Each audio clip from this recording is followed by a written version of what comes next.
जय हिंद दोस्तों। UP triple S C ANM की तैयारी का आज 7वां दिन है। आज के इस वीडियो में मैं आप सबसे बहुत ही इम्पोर्टेंट टॉपिक के विषय में बात करने वाला हूं, जिसका नाम है वैक्सीनेशन या फिर इसे टीकाकरण भी कहते हैं या इसे इम्यूनाइजेशन भी कहते हैं। देखिए, यह जो टॉपिक है वैक्सीनेशन, ये आपके एग्जाम के लिए मोस्ट इम्पॉर्टेंट टॉपिक रहने वाला है और इससे आपके एग्जाम में आराम से 3 से 4 क्वेश्चन इसी टॉपिक से बनने वाले हैं। और मैं इस बात की गारंटी लेता हूं कि यदि आप सभी लोग मेरा यह वीडियो देख लेते हैं तो आपका एक भी क्वेश्चन इस वीडियो से बाहर नहीं जाएगा। आपका जो इम्यूनाइजेशन का जो टॉपिक है, इसके लिए मैं आपको 2 वीडियो दूंगा। एक वीडियो जो आज का है, इसमें हम समझेंगे कि इम्यूनाइजेशन होता क्या है, वैक्सीनेशन होता क्या है, कब दिया जाता है, कैसे दिया जाता है, वैक्सीनेशन की शुरुआत कब हुई, भारत में इसकी शुरुआत कब हुई। ये जो टॉपिक है इम्यूनाइजेशन की, इसको समझने का प्रयास करेंगे कि होता क्या है। और इसके बाद जो कल है वो दूसरा वीडियो आएगा, जिसमें पूरी कंप्लीट एनालिसिस की जाएगी कि किस रोग के लिए कौन सी वैक्सीन दी जाती है, वैक्सीन जो होती है वो कैसे बनती है, उसके साथ साथ जो वैक्सीन होता है वो कहाँ पे दिया जाता है, कितने दिन के बाद आपकी वैक्सीन दी जाती है, जन्म के समय कौन सी वैक्सीन दी जाती है, उसके बाद जन्म के 7 हफ्ता बाद कौन सी वैक्सीन दी जाती है। ये जो सभी टॉपिक है ये कल के वीडियो में होगा। तो कल का जो वीडियो है ये इम्पॉर्टेंट है ही है, इससे कई गुना ज़्यादा इम्पॉर्टेंट आज का वीडियो है, क्योंकि आज हम समझने का प्रयास करेंगे कि इम्यूनाइजेशन या फिर वैक्सीनेशन होता क्या है, कब शुरू हुआ था। देखिए, सबसे पहले हम देखें तो आपके सामने 3 नाम लिखे हैं, एक आपका वैक्सीनेशन, एक आपका टीकाकरण और एक आपका इम्यूनाइजेशन। तो सबसे पहले हम समझते हैं कि होता क्या है, इस शब्द का मतलब क्या है। देखिए, जो इम्यूनाइजेशन होता है ये इम्यूनिटी शब्द से बना हुआ है और जिसका अर्थ होता है प्रतिरोधात्मक क्षमता। यानी कि हम इसको समझने का प्रयास करते हैं तो किसी बीमारी के विरुद्ध प्रतिरोधात्मक क्षमता यानी कि इम्यूनिटी विकसित करने के लिए जो दवा खिलाई पिलाई या इंजेक्शन के माध्यम से दी जाती है उसे टीका कहते हैं, उसे वैक्सीन कहते हैं। और यह जो पूरी प्रक्रिया होती है या टीकाकरण यानी कि वैक्सीनेशन कहलाती है। ठीक है, हम एक बार इसको पुनः समझते हैं। देखिए, होता क्या है इम्यूनाइजेशन, होता क्या है टीकाकरण, होता क्या है वैक्सीनेशन। देखिए, किसी भी बीमारी के विरुद्ध रोग प्रतिरोधात्मक क्षमता विकसित करने के लिए जो दवा खिलाई पिलाई या इंजेक्शन के माध्यम से दी जाती है उसे टीका जिसे कहते हैं। और यह जो पूरी प्रक्रिया है इसे वैक्सीनेशन कहा जाता है। इसको हम दूसरे शब्द में हम समझने का प्रयास करते हैं। टीकाकरण एक ऐसी प्रक्रिया है जिसमें कुछ विशेष रसायनों तथा रोग से संबंधित रोगाणुओं को मुख या फिर इंजेक्शन के माध्यम से शरीर में प्रवेश कराया जाता है। ठीक है, अब आप समझ गए कि वैक्सीनेशन होता क्या है। अब सवाल ये आता है, आपने यहाँ पे देखा कि मुख या इंजेक्शन के माध्यम से शरीर में प्रवेश कराया जाता है। तो सवाल ये आता है कि जो वैक्सीन होता है वो कितनी तरह से दिया जाता है, कितनी तरह से हमारे शरीर में प्रवेश कराया जाता है। तो उसका जो सही जवाब होता है वो 2 होता है। 2 कौन कौन सा होता है? एक आपका मुख के माध्यम से या तो कोई दवा होती है जिसे खिलाया या पिलाया जाता है, और दूसरा आपका होता है इंजेक्शन के माध्यम से। दोनों फिगर आप यहाँ पे अपनी तस्वीर में बाईं ओर देख सकते हैं, जिसमें एक सबसे पहला है जिसमें इंजेक्शन के माध्यम से वैक्सीनेशन दिया जा रहा है, और जो दूसरा है इसमें आप देख सकते हैं मुख के माध्यम से ओरल जो होता है वो वैक्सीन दिया जाता है। अब सवाल ये आता है कि जो ओरल वैक्सीन होता है ये क्या होता है, कैसे होता है। मैं आपको बता दूं कि जो ओरल वैक्सीन होता है वो मुख्यतः जो है वो 3 ही प्रकार के होते हैं। एक आपका ओपीवी जिसे हम पोलियो का वैक्सीन कहते हैं, एक राटा वायरस, एक आपका विटामिन ए। आपके एग्जाम में सवाल बन सकता है कि इसमें से कौन सा वैक्सीन ओरल नहीं दिया जाता, इसमें कौन सा वैक्सीन ओरल नहीं दिया जा सकता। या आपके पास 3 ऑप्शन है, बीसीजी का, ओपीवी का, राटा वायरस का, विटामिन ए का। अगर आप इन तीनों को जानते रहेंगे तो आपको पता होगा कि बीसीजी जो है ओरल नहीं दिया जाता। या फिर आपके एग्जाम में ऐसे भी सवाल पूछा जा सकता है कि कौन सा वैक्सीन ओरल दिया जाता है। आपके पास 3 अलग अलग अलग नाम होंगे, एक आपका इनमें से ओपीवी या फिर डाटा वायरस या फिर विटामिन ए रहेगा, तो आप आराम से इसको समझ सकते हैं। तो यहाँ पे 2 बातें क्लियर हो गई कि वैक्सीनेशन जो देने का प्रोसेस है वो कितने प्रकार का होता है, 2 प्रकार का होता है। कौन कौन सा? एक आपका मुख के माध्यम से ओरल होता है, एक आपका इंजेक्शन के माध्यम से होता है, 2 होता है। अब यहाँ पे एक शब्द आप और देख रहे होंगे, एक आपका यह भी है रासायनों तथा रोग से संबंधित रोगाणुओं को मुख या इंजेक्शन के माध्यम से शरीर में प्रवेश कराया जाता है। अब ये क्या है, क्या सच में जो वायरस होता है वही हमारे शरीर में प्रवेश कराया जाता है? जी हाँ। जैसे आपकी जो कोरोना आया था, कोविड-19 आया था, जिसके वायरस का नाम है नोवल कोरोना। इसमें जो इसकी वैक्सीन बनाई गई थी, इसमें भी जो आपका वायरस था नोवल कोरोना, इसी को वीक करके, इसी को कमज़ोर करके जो है वैक्सीन बनाई गई थी, और यही जो वैक्सीन है ये हमारे शरीर में प्रवेश कराया गया था। अब हम इसको समझने का प्रयास करते हैं। यहाँ से आपका जो समझने का प्रोसेस है वो स्टार्ट होता है। देखिए, इसके लिए मैं आपको बताना चाहता हूं कि वैक्सीन जो है बनता कैसे है और क्यों ही जो वायरस होता है उसी को हमारे शरीर के अंदर प्रवेश कराया जाता है। देखिए, हमारा जो शरीर है ये सभी तरह के युद्ध लड़ सकता है। आप ऐसे समझिएगा। देखिए, मान लीजिए आपकी कोई नई नई बीमारी आई। अब नई नई जो बीमारी आई है तो हमारे शरीर को नहीं पता है कि इस बीमारी से लड़ना कैसे है। एक तरफ वो आपकी वायरस है, उसकी सेना है, एक तरफ हमारे शरीर की सेना है जो हमें सभी रोगों से बचाती है, जिसे रोग प्रतिरोधक क्षमता की सेना है, और एक तरफ हमारी जो वायरस है उसकी सेना है। जब कोई भी वायरस हमारे पास हमारे शरीर में पहली बार आएगा तो हमारा शरीर नहीं समझ पाता कि उससे लड़ना कैसे है, उसका सामना कैसे करना है, उसे रोकना कैसे है।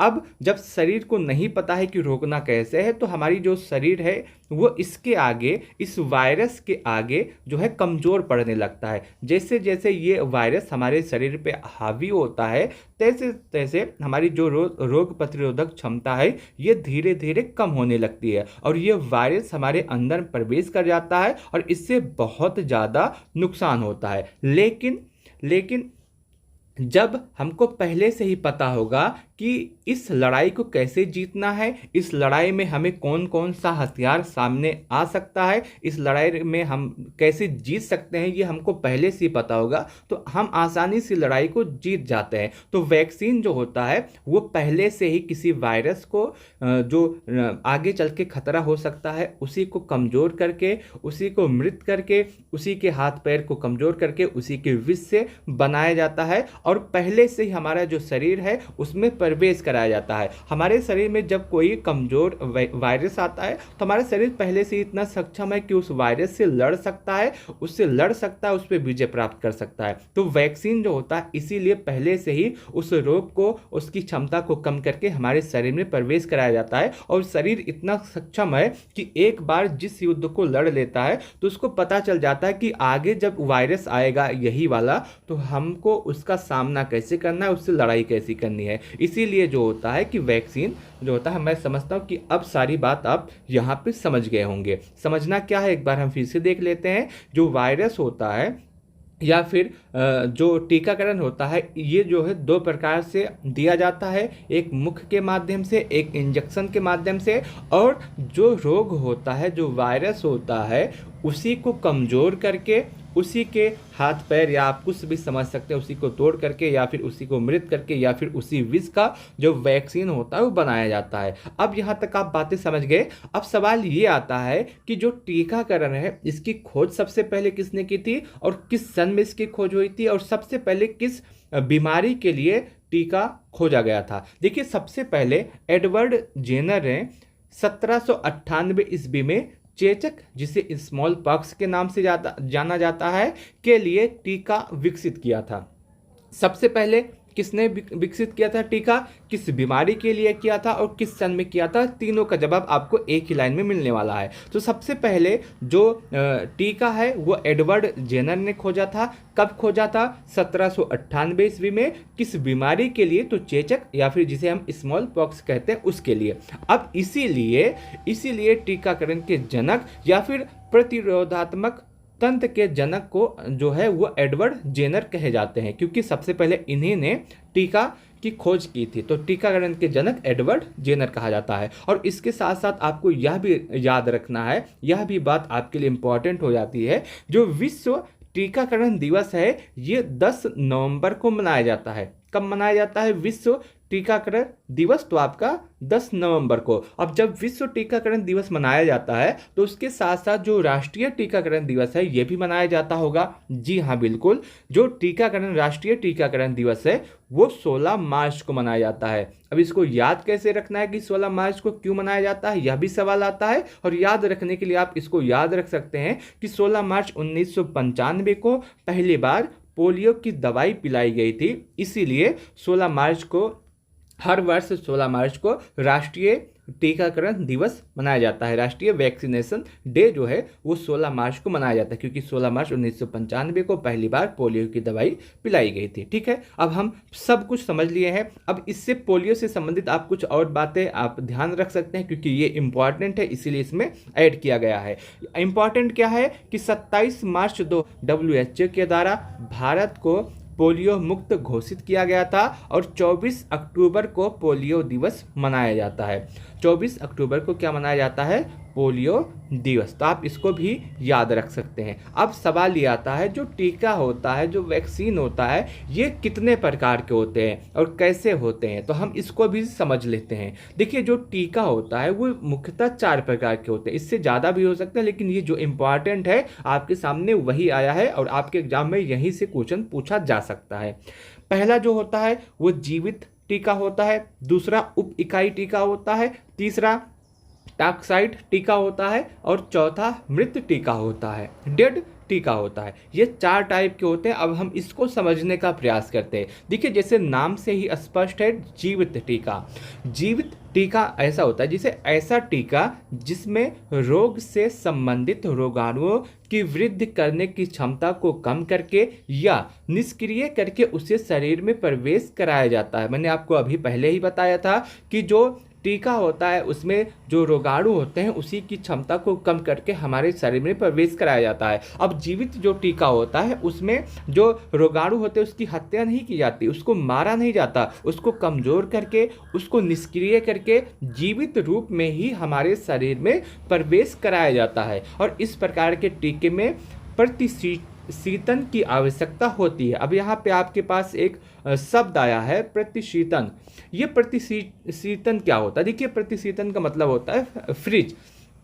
देखिए, कुछ चीज़ें होती हैं, आपने देखा होगा, कुछ दवाइयाँ होती हैं, जिसे आप मेडिकल स्टोर पे जाते हैं तो बहुत सारी दवाइयाँ होती हैं जिसको फ्रिज करके रखा होता है, उसको ठंडी वातावरण होने की आवश्यकता होती है। तो वही जो आपका जीवित टीका होता है उसको फ्रिज में रखने की आवश्यकता होती है, उसको न्यूनतम तापमान की आवश्यकता होती है, इसलिए उसको फ्रिज में रखा जाता है। तो बहुत सारे वैक्सीन व बहुत सारी दवाइयाँ आपने देखी होगी जिसको फ्रिज करके रखा जाता है। तो वही प्रतिशीतन का मतलब होता है फ्रिज करने की क्षमता। तो इसमें जो आपका जीवित टीका होता है इसको फ्रिज करने की आवश्यकता होती है। यह जो टीका होता है बीमारी का कारण नहीं बनता। देखिए, बहुत सारे सवाल ये होते हैं कि जब जो जीवाणु होते हैं उसी को हमारे शरीर में प्रवेश कराया जाता है तो ऐसा नहीं हो सकता कि वो क्षमता विकसित कर ले, वह हमारे शरीर को नुकसान पहुंचाए, या फिर ऐसा भी हो सकता है कि बीमारी उससे फैल जाए। तो ऐसा नहीं होता है। यह जो टीका होता है यह बीमारी का कारण नहीं बनता, क्योंकि यह जनन करने की क्षमता खो देता है। और तीसरा जो सबसे इंपॉर्टेंट है, बीमारी के खिलाफ लंबे समय तक प्रतिरक्षा बनाए रखता है। कौन सा? जीवित जो टीका होता है यह बीमारी के खिलाफ लंबे समय तक प्रतिरक्षा बनाए रखता है, लंबे समय तक जो इम्यूनिटी होता है उसको विकसित किए रहता है। अब कौन कौन से जो टीका है उसमें जीवित टीका के प्रकार, या फिर एग्जाम्पल के तौर पे हम देखें कि जीवित टीका के कौन कौन से एग्जाम्पल हैं। अगर हम इसको देखें तो आपके पास कुछ नाम आता है। सबसे पहले MMR, जिसमें 2 प्रकार का है, MR1 और MR2, दोनों भी आपके जीवित टीका के प्रकार हैं। एक आपका रोटा वायरस है, यह भी जीवित टीका है। कोविड वैक्सीन कौन सा, कोवैक्सीन जो होता है वह भी आपका जीवित टीका का एग्जाम्पल है। VCG हुआ, OPV हुआ, स्मॉल पॉक्स हुआ, ये सभी आपके जीवित टीका के प्रकार है। अब सवाल ये आएगा कि इसको याद कैसे करना, तो आप याद बिल्कुल ना कीजिए, मैंने जो आपको नीचे दिया आप यही याद कर लीजिए। क्या याद करना है, MRCBOS। क्या याद करना है, MRCBOS, MRCBOS, MRCBOS। बस यही छह चीज आप याद कर लीजिए, आपको पूरा याद हो गया। यम का मतलब होता है MR1 और MR2। R से राटा वायरस, C से कोवैक्सीन आपका आता है, B से VCG, O से OPV और S से स्मॉल पॉक्स। ये जो आपका है इतना, ये आपका जीवित टीका से बनाया जाता है, ये जीवित टीका का उदाहरण है। ठीक है, यहाँ तक आप बातें समझ गए। अब दूसरे नंबर पर आता है उप इकाई। इकाई आप इस शब्द के माध्यम से ही समझ सकते हैं कि इसमें क्या किया जाता है। देखिए, ऐसा टीका जिसमें सूक्ष्म जीव या रोगाणुओं को कुछ भाग का प्रयोग किया जाता है और इसे एंटीजन टीका कहा जाता है। जिसे इसका एग्जाम्पल जो होता है वो हेपेटाइटिस बी है। तीसरा प्रकार का जो टीका आता है इसमें टॉक्साइड टीका होता है। टॉक्साइड से आप ही समझ सकते हैं, इसके शब्द से ही आप समझ सकते हैं, बहुत आज के समय कहा जाता है आप बहुत टॉक्सिक हैं, या फिर आप इसी से समझ सकते हैं। तो टॉक्सिक का मतलब होता है विष, टॉक्साइड का मतलब होता है विष या जहर। तो ऐसा टीका जिसमें रोगाणुओं से प्राप्त कुछ रसायन या फिर विष का प्रयोग करके टीका बनाया जाता है। एग्जाम्पल के तौर पे हम समझ सकते हैं TD, टिटनेस या डिप्थीरिया का टीका। अब इसके संबंधित कुछ आप यहाँ पे बातें नोट कर लीजिए। जो टिटनेस और TD का जो टीका होता है गर्भ अवस्था के समय, यानी कि जल्दी से जल्दी दिया जाता है। TD या TT जो होता है, जो दूसरी वैक्सीन होती है, दूसरा जो होता है बूस्टर डोज, जो आपका TD या TT लगने के 4 सप्ताह बाद दिया जाता है। देखिए, जो आपका रोग है, रोग से लड़ने के लिए कौन सा टीका लगाया जाता है, कहाँ लगाया जाता है, किस एंगल पे लगाया जाता है, और उसके साथ साथ कब लगाया जाता है, बूस्टर डोज कब है, इसका जो डिटेल जानकारी होगी उसको हम कल के वीडियो में डिस्कस करेंगे। कल के वीडियो में हम देखेंगे कि ये सब कुछ कैसे होता है। तो आज के वीडियो में सिर्फ हम इसके विषय में जानने का प्रयास कर रहे हैं, तो कल इस सभी चीज़ों के विषय में हम कल बात करेंगे। तो कल का वीडियो आप अवश्य देखिएगा, कल का वीडियो सबसे ज़्यादा इंपॉर्टेंट है। अब चौथा आपका जो टीका का प्रकार है वो आपका है मृत टीका। तो ऐसा टीका जिसमें रोगाणुओं को प्रयोगशाला में या फिर विकिरण के माध्यम से प्रभावहीन या मृत करके शरीर में प्रवेश कराया जाता है। और जो मृत टीका होता है इसको प्रतिशीतन की आवश्यकता नहीं होती है। क्रियाशीलता के आधार पर अगर हम देखें तो ये जीवित टीके से कम क्रियाशील होता है। एग्जाम्पल के तौर पे अगर हम देखें तो जो DPT का टीका है वो मृत टीका के अंतर्गत आता है। रेबीज का टीका, इन्फ्लुएंजा का टीका, उसके बाद हेपेटाइटिस का टीका, हैजा का टीका, IPV का टीका, ये सभी मृत टीका के उदाहरण हैं। ठीक है, अब इसके बाद सबसे इंपॉर्टेंट आता है कि भारत में टीकाकरण का इतिहास। हम इसको भी देख लेते हैं, भारत में टीकाकरण का इतिहास कब शुरू हुआ, कैसे हुआ, और जो राष्ट्रीय टीकाकरण कार्यक्रम चलाए गए वो कब कब कैसे चलाए गए। देखिए, सबसे पहले हम राष्ट्रीय टीकाकरण कार्यक्रम को समझते हैं। तो इसके अंतर्गत भारत सरकार वह स्वास्थ्य परिवार कल्याण मंत्रालय के अंतर्गत ये कार्यक्रम शुरू किया जाता है। अब आपको कमेंट सेक्शन के माध्यम से एक सवाल बताना है कि इस समय स्वास्थ्य परिवार कल्याण मंत्रालय के मंत्री कौन है। आप इसको कमेंट सेक्शन के माध्यम से बताइएगा। क्या बताना है, स्वास्थ्य परिवार कल्याण के मंत्री कौन है। तो राष्ट्रीय टीकाकरण कार्यक्रम किसके द्वारा चलाया जाता है, तो भारत सरकार व स्वास्थ्य परिवार कल्याण मंत्रालय द्वारा। अब सबसे पहले अगर हम देखें तो टीकाकरण कार्यक्रम कब शुरू हुआ था, तो 1978 में इंडियन गवर्नमेंट के द्वारा भारत सरकार व स्वास्थ्य परिवार कल्याण मंत्रालय के द्वारा शुरू किया गया था। और इसका जो नाम था वो आपका विस्तृत टीकाकरण कार्यक्रम था, जिसका नाम क्या था, विस्तृत टीकाकरण कार्यक्रम। शुरू कब किया गया था, 1978 में। किसके द्वारा, भारत सरकार व स्वास्थ्य परिवार कल्याण मंत्रालय द्वारा। उसके बाद दूसरा आता है कि 1985 में इंडियन गवर्नमेंट और स्वास्थ्य व परिवार कल्याण मंत्रालय को द्वारा सार्वभौमिक टीकाकरण कार्यक्रम चलाया गया है। सार्वभौमिक टीका कार्यक्रम के अंतर्गत कौन सी टीके दिए जाते हैं, तो इसमें आपका VGG का टीका, DPT का टीका, OPV का टीका, IPV का टीका, PCV का टीका, खसरा का टीका, हेपेटाइटिस बी का टीका और उसके बाद रोटा वायरस का टीका, ये सभी कुछ दिया जाता है। देखिए हमने सब कुछ समझ लिया है कि आपका जो वैक्सीन है वो क्या है, कब शुरू हुआ था, किसने इसका आविष्कार किया था, कैसे वैक्सीन कितने प्रकार के होते हैं, ये सब कुछ हमने समझ लिया है। अब इसके बाद जो कल का वीडियो है उसमें हम समझने का प्रयास करेंगे कि कौन सी वैक्सीन कैसे दी जाती है, उसका एंगल क्या है, किस एंगल पे कौन सी वैक्सीन दी जाती है, कौन सी वैक्सीन आपकी जो है 90 डिग्री पे दी जाती है, कौन सी वैक्सीन आपकी 45 डिग्री पे दी जाती है, ये सभी जो होता है IM क्या होता है, ST क्या होता है, ये सभी जानकारी आपको कल के वीडियो में प्राप्त होने वाली है। और उसके साथ साथ कल का जो वीडियो होगा उसमें यह भी आपको बताया जाएगा कि जो वैक्सीन, जो रोग है, किस रोग के लिए कौन सी वैक्सीन दी जाती है, किस स्थान पे दी जाती है, उसकी खुराक क्या होती है, कितने ml दी जाती है और उसके साथ साथ बूस्टर डोज कितने दिन बाद दिया जाता है, जन्म के समय कौन सी वैक्सीन दी जाती है, जन्म से पहले कौन सी वैक्सीन दी जाती है, नए डाटा के आधार पे जो जानकारी उपलब्ध है उसके आधार पे सभी चीज़ें कल के वीडियो में डिस्कस की जाएंगी। सबसे पहले आज हमने जो पढ़ा है इसके कुछ इंपॉर्टेंट बातों को देख लेते हैं, इंपॉर्टेंट बातों को फिर से देख लेते हैं।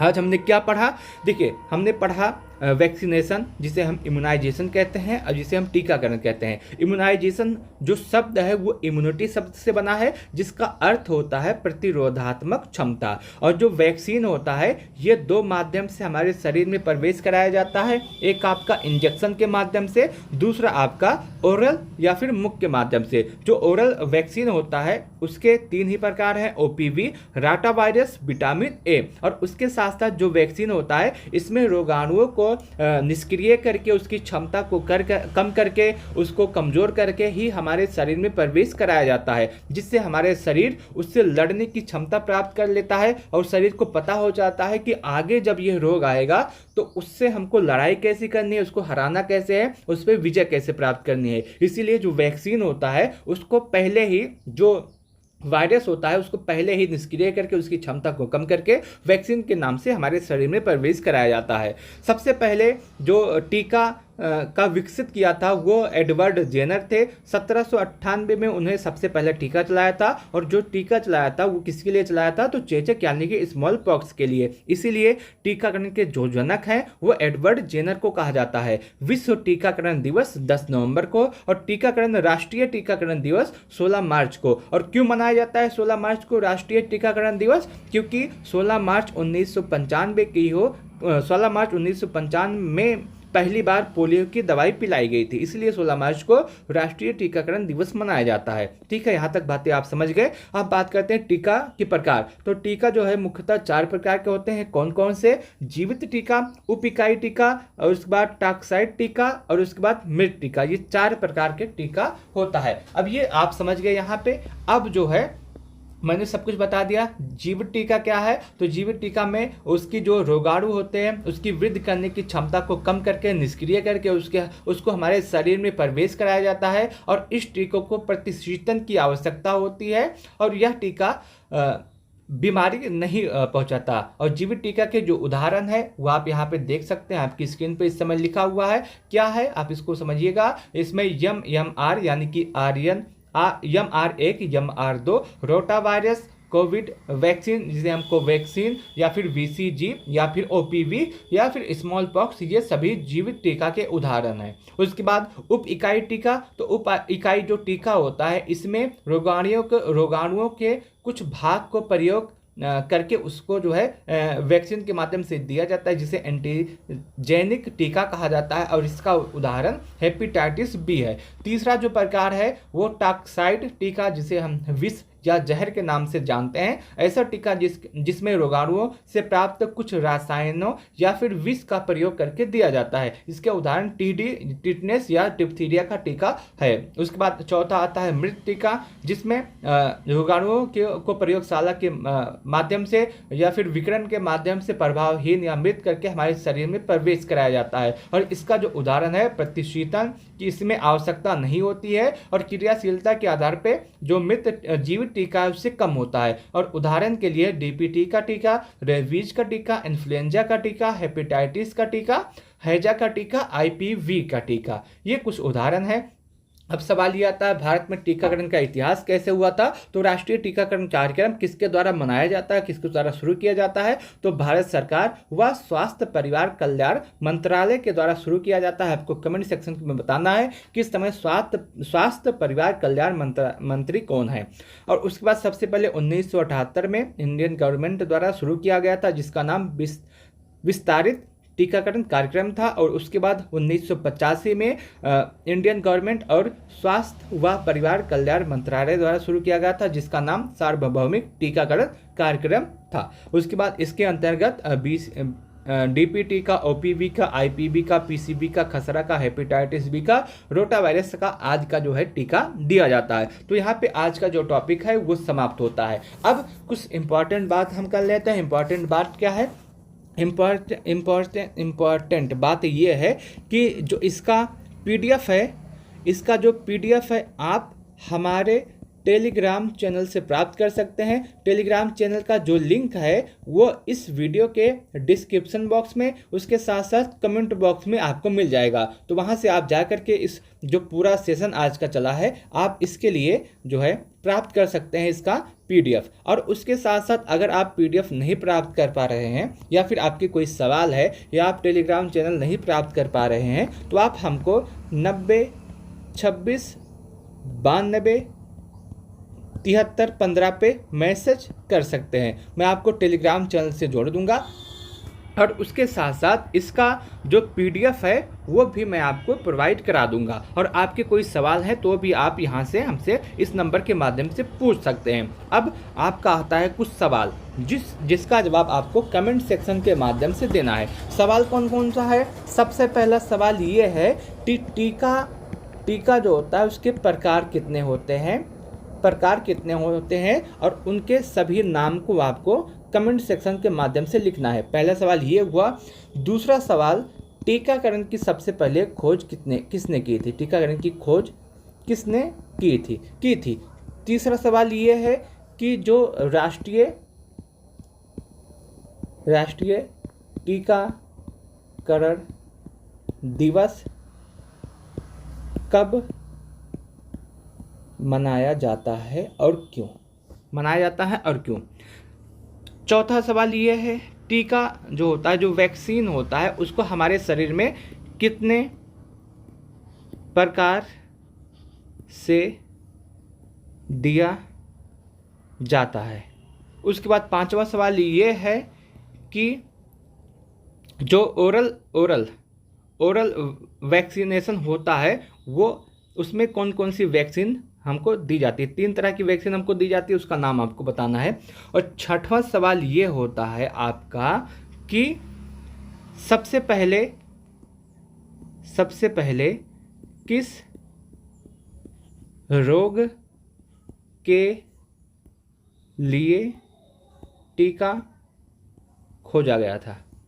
ठीक है, बस यही आपके सामने 6 सवाल हैं। इसका जवाब आपको कमेंट सेक्शन के माध्यम से देना है। कौन कौन सा सवाल है? सबसे पहला सवाल यह है टीका के प्रकार कितने हैं, इसके नाम, चारों नाम आपको बताना है। उसके बाद दूसरा सवाल है कि टीका की सबसे पहले खोज किसने की थी, किस सन में। और तीसरा सवाल यह है राष्ट्रीय टीकाकरण दिवस कब मनाया जाता है। चौथा सवाल यह है कि जो टीका होता है वो हमारे शरीर में कितने प्रकार से दिया जाता है। पांचवा सवाल ये है कि जो ओरल वैक्सीन है वो कौन कौन सी हैं, तीनों आपके नाम लिखने हैं। और छठवां सवाल ये है कि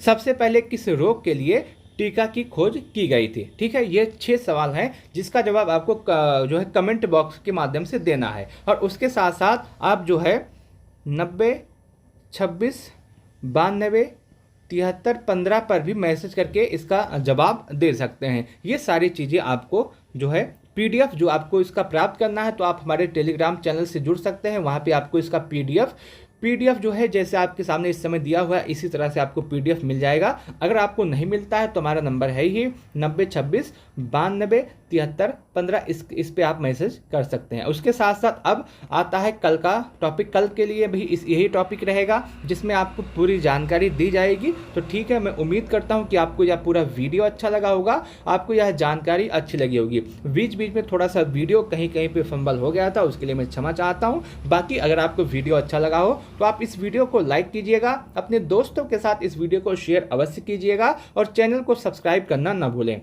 वीडियो को लास्ट तक देखने के लिए आप सबका बहुत बहुत धन्यवाद।